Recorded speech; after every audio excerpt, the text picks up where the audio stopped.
Well, the day is September 29th, 2009, and with us today, this nice, bright, sunny day in the fall, is Mr. John Packal, who is a longtime member, past president, and we will hear his comments and criterias of relationships with people at Lakewood and prior to that. So, John, welcome to the historical moment of recording basically your life story.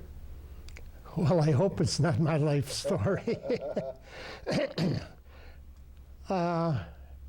50 years ago, in May of 1959, Dr. Kruger, Hank Kruger, member, decided to join a country club. So we visited Westwood and Lakewood. And the reason we joined Lakewood is because of the people and how friendly they were compared to the people at Westwood. So we joined. So I celebrated my 50th anniversary in May of this year. During that time, I've met a lot of nice people, and one of my best friends was a gentleman, if you want to call him that, Hoot Gibson. And the Hooter, I played with him for 15 consecutive years as a partner, and I think we lost 2 times. My first game with him as a partner, we ended up, which is now the 6th hole. Back then it was the 14th hole, I think. And we walked over to the 7th. He missed the putt on the 6th hole. And we walked over to the 7th tee, and he says, God, I have something irritating. I said, what do you mean irritating you? I missed that putt. I know you did, and it's costing us money. And he says, my eye, something's in my eye. And he proceeds to take his eye out and clean it. I didn't know he had an artificial eye, and it really stunned me. I couldn't make a putt for the next 6 holes thinking about the thing. The other thing about Hoot was one day, I guess he was feeling in a mood of happiness or whatever. He rode up the staircase with his motorcycle to the 2nd floor. During those days, of course, there was no suspension because Hoot was Hoot, and that's the way it went. Back in the old clubhouse, our men's grill was down in the basement of the clubhouse. And I recall our shoe shine person, John, it escapes me, but his first name was John. And he also served as the bartender. And I remember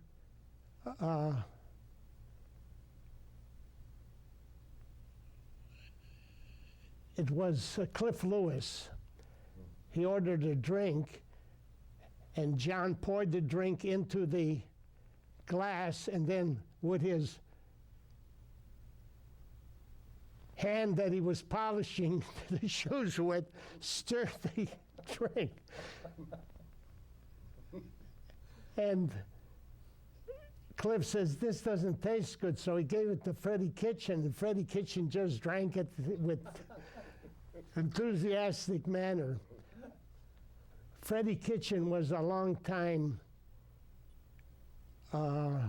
champion at this golf course, and I played many games with him, and one thing, he always waited until the last hole to beat everybody.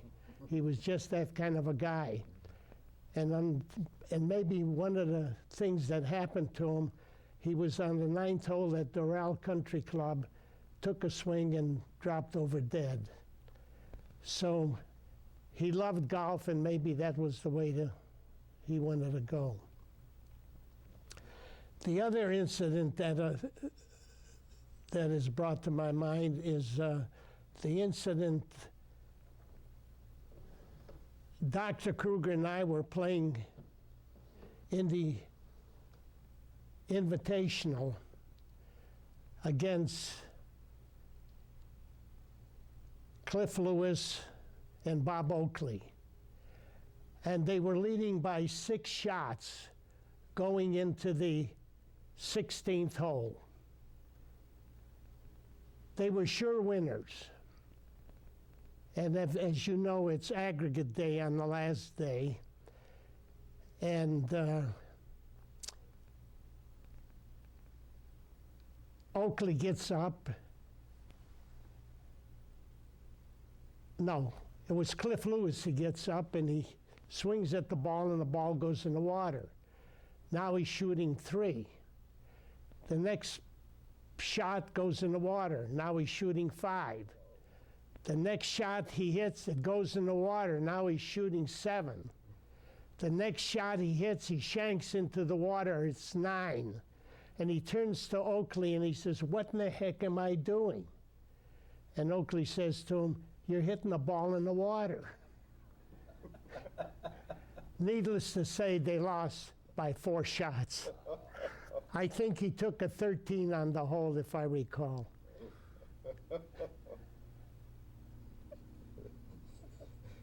One of the other incidents that I recall, Jerry Sindelar, Stan Gresham, Paul Williams, and I were playing the 16th hole.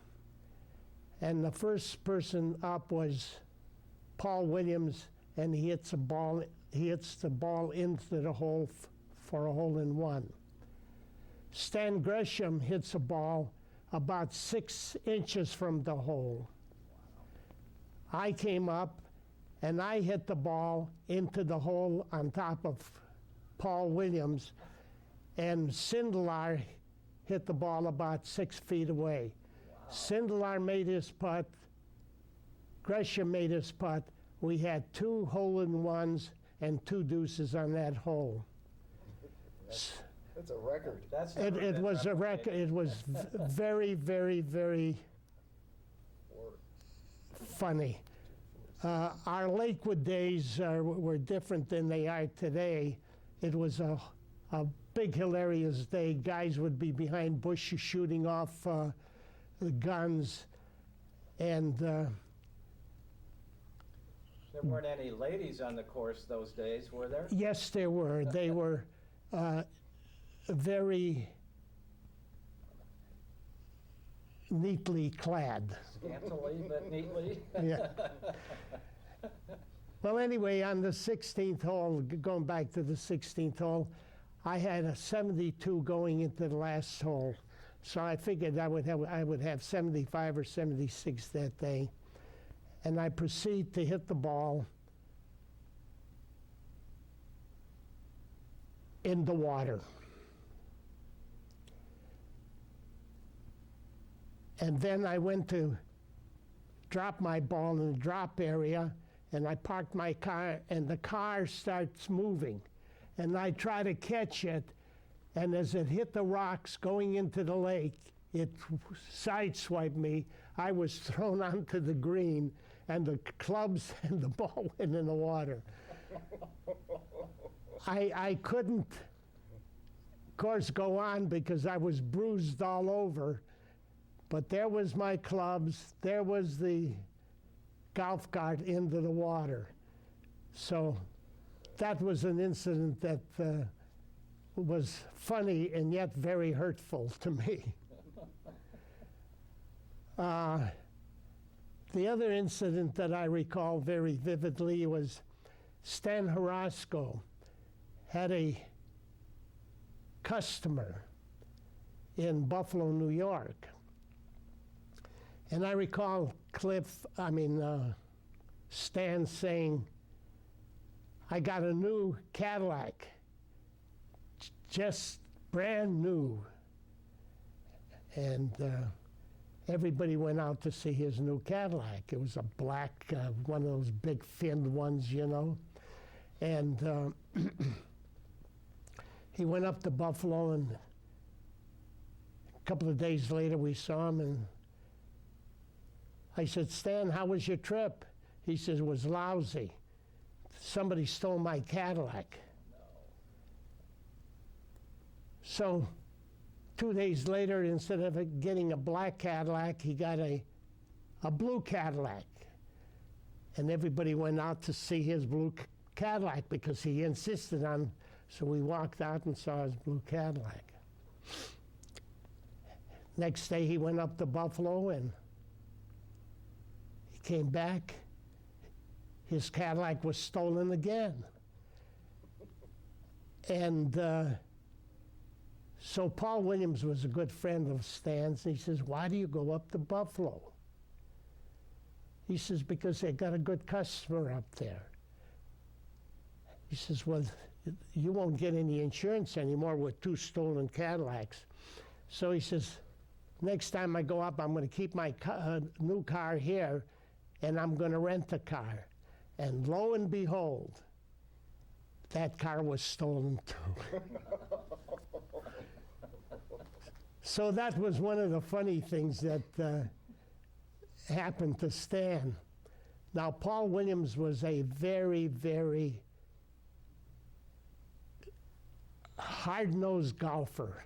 He couldn't stand any noise. He couldn't stand movement. And one day we were playing, and he was criticizing both Chuck Periano and me because we were talking or we were moving.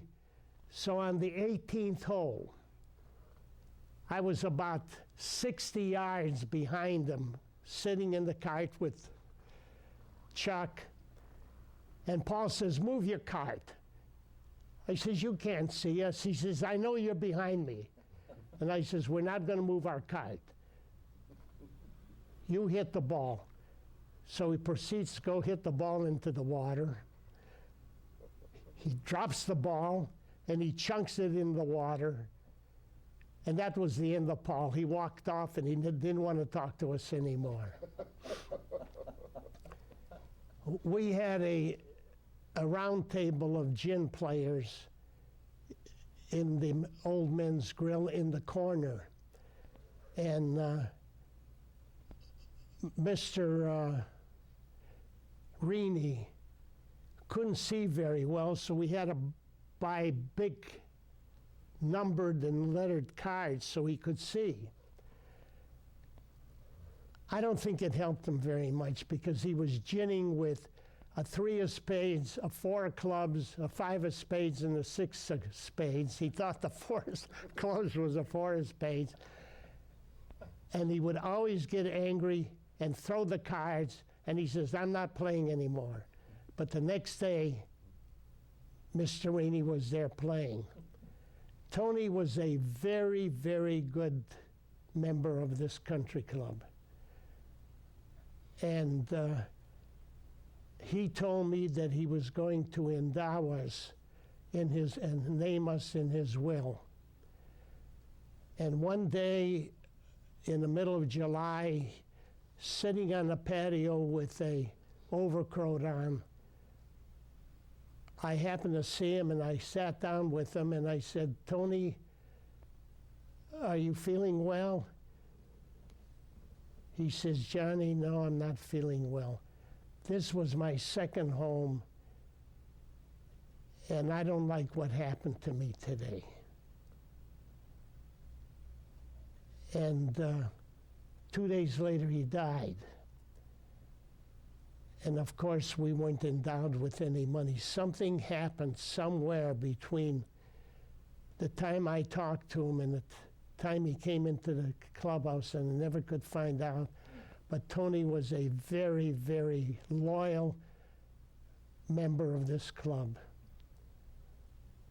The other incident that I thought was kind of funny was Jim Dorncott, an old-time drinker and a good-time drinker. We went to watch the Akron event, I forget what they called it back then, World Series of Golf or something like that. And we went to the restaurant on Route 42, the old Italian, D'Amico's. And we had a lovely meal, and everybody's having fun. Paul Williams is drinking wine and enjoying themselves. And Dorncott was worrying about paying, and I ordered some more wine for the guys. And so when I paid for it, Dorncott was relieved. He says, God, I didn't think I was going to. I said, didn't you have any money? But he was sort of cheap that way. But anyway, driving in this new Cadillac of Paul's, I'm sitting in the front seat, and I says, Paul, we're getting low on gasoline. He says, this car tells you when you're low on gasoline. Now we're coming down, we got on Route 71 and we're coming up north. And I says, Paul, we better get some gasoline. We ought to get off here. So between Bagley Road and the next interchange, and that's pretty far away if you, we run out of gas. He didn't have that mechanism. Oh, he didn't have it in the car? No, it didn't work.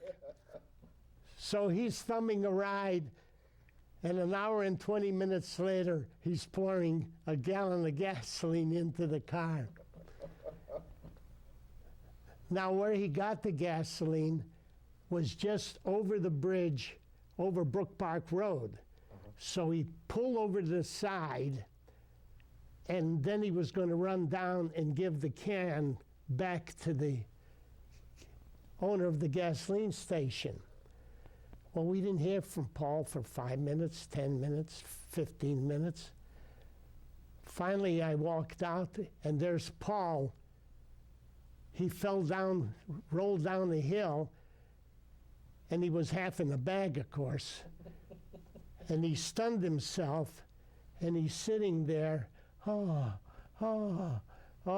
So we pulled him up, and we drove him home. I mean, that was